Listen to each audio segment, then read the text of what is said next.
With the first pitch of the 2013 season approaching, the Ashford softball team looks to pick up right where they left off after setting numerous program records last season.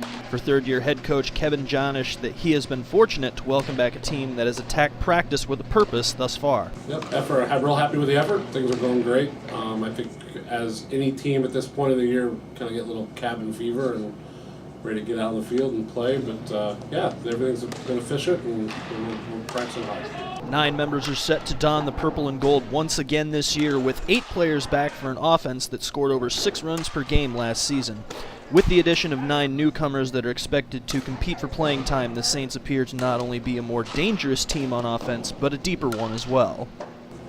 I don't think we'll miss a beat. I think we'll be, similar to the team we were last year. We've got a good mix of power and we can run a little bit too. And I think probably as much as anything, we're deeper than what we've been. And so that'll help in times of when we, if we have, heaven forbid, we have any injuries, that'll help. And it's just good to have options. In the circle, the Saints will be counting on a trio of pitchers to shut down the opposition. Sophomore Megan Freiling is joined by freshman Nicole Schmidt and Chanel Pash to make up a staff that is already earning high praise from their catcher, sophomore Shelby Hobelman, as well as the Ashford coaching staff.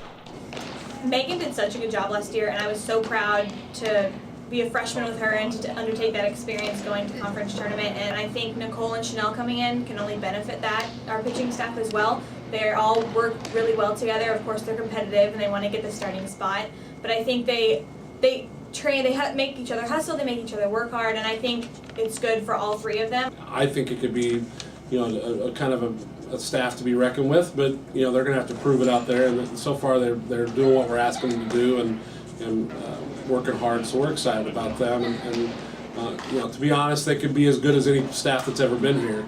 But we've got to still play them, and so they still got to go out and do that on the field too. So. In addition, 2013 marks the first year for the Saints as members of the AII Conference, and the schedule is highlighted with 6 matchups against opponents ranked or receiving votes in the preseason top 25 poll. With no conference schedule, every game carries weight, and the Saints will have to be ready each time they take the field in order to continue the program's progression. I think our higher end of our schedule is definitely a little more polished. I mean, we're ready for that. It's kind of a maturing process. Our schedule's maturing along with our club, and so I think we're up for the challenge. I kind of feel like the schedule's probably lifted a little bit from what it's been in the past, so it's a challenging schedule. It's good, though. It's good for us, and I think it's a good step in the right direction as far as progression on where we are as a ball team. So. The season's first pitch comes on Friday, February 9th, when the Saints face the Mustangs of Mount Mercy inside the Unidome in Cedar Falls.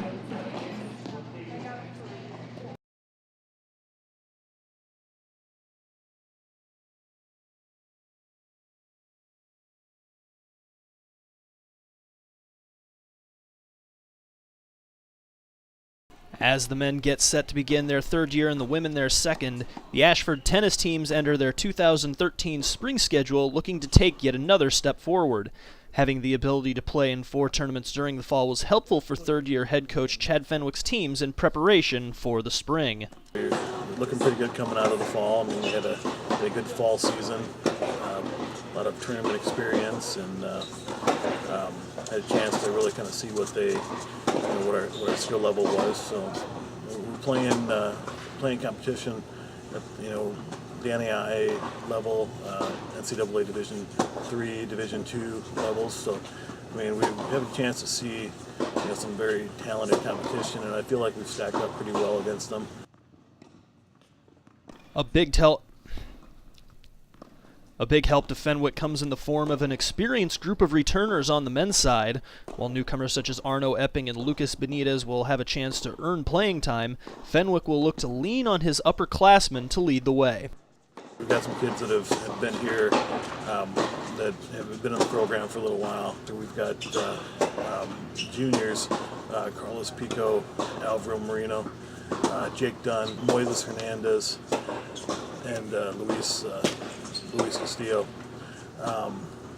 These guys are really the core of our program.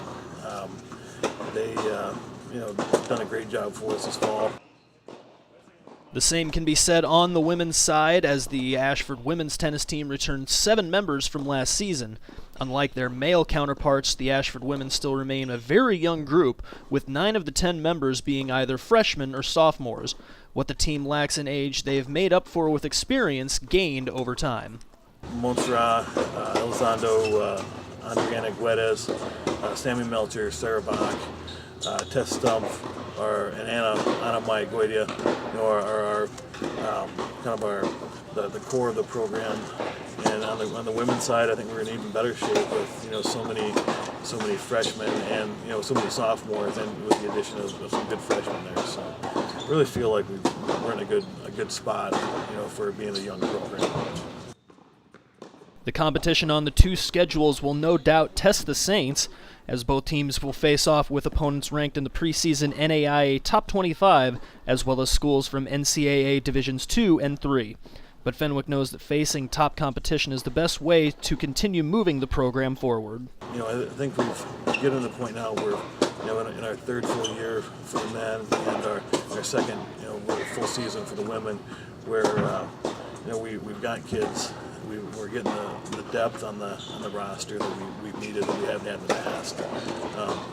We're in a good age range for us. We got a lot of sophomores and juniors, so we've got time. The kids are developing, and then they're also have some time left to perform. Play for the men's team begins February 9th with duels against Wartburg and Aurora, while the women open on the 15th against Graceland.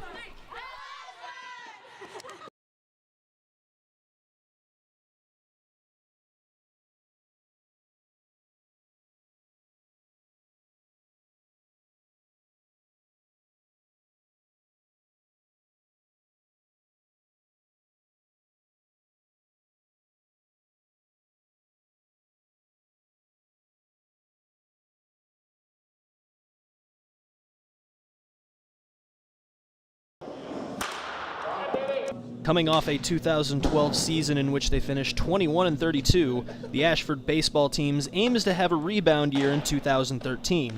Despite having to hold practices indoors during the winter months, 7th-year head coach John Govek has been pleased with his team's intensity and drive in practice. Practice has been good, good sense of purpose. Every day has a theme, just trying to get better at one thing. I'm a firm believer you can't tackle everything all at the same time, because then you don't make progress in that one aspect. We want to try to master our strengths and then kind of go from there. In order to improve upon that record, Govek will be relying on a combination of 16 returners and 15 newcomers. With new faces brings the need to develop new chemistry, which has been one of the club's strong suits in the early going this season. I think the chemistry has been outstanding. Probably one of the strongest, team bonds we've had in a long time and maybe ever here. I think the guys rally around 6 a.m. workouts and doing 2 days pretty much all season long, and nobody's too good where you can't work hard. Offensively, the Saints welcome back a trio of players that hit over 300 last year in senior Demille Reyes, junior Ryan Fraley, and sophomore R.J. Roberts. In order to be successful, the Saints know that everyone in the lineup will have to contribute, which includes taking advantage of any miscues from the opposition. At this level of college baseball, you can't rely on 2-3 guys to carry an offense. We need to be dangerous any part in the lineup. Well, one of the biggest things is we're going to have to capitalize on not only what we can do, but we're going to have to capitalize on our opponent's mistakes and just control what we can control. And obviously, hitting situations and, knowing what to do with the ball out on defense, that's really the big thing. But as the old saying goes, good pitching beats good hitting, and the Saints will have 8 players back that saw time on the mound last year, including ERA champ Pat Macchione. Much like the offense, every member of the Ashford staff will be counted on to shut down the opposition, and while the Arms have looked lively in the preseason, the biggest key is to keep everyone out of the training room. We do have some strong guys towards the top of the rotation. I think the key to them is durability, keeping them healthy, keeping pitch counts down so they can go deep into games to kind of take the pressure off the bullpen. 2013 also marks the Saints' first in the AII Conference. While the list of opponents remains similar to years past, the lack of a conference schedule means every game is an important one. It's a new challenge for the Saints, but one that has been welcomed with open arms. We kind of bought into this theory with the players that, hey, we're just trying to collect wins. We need to collect a certain number of wins to qualify for our tournament. And being independent, being in the AII is exciting. It's got some new challenges to it. You don't get to prepare yourself for a conference schedule. Our guys are excited about it. It puts more pressure on the coaching staff. We have to manage game one like we would manage the elimination game in the conference tournament. Play opens for the Saints on February 15th when they travel to Topeka, Kansas for a matchup with Northwestern College.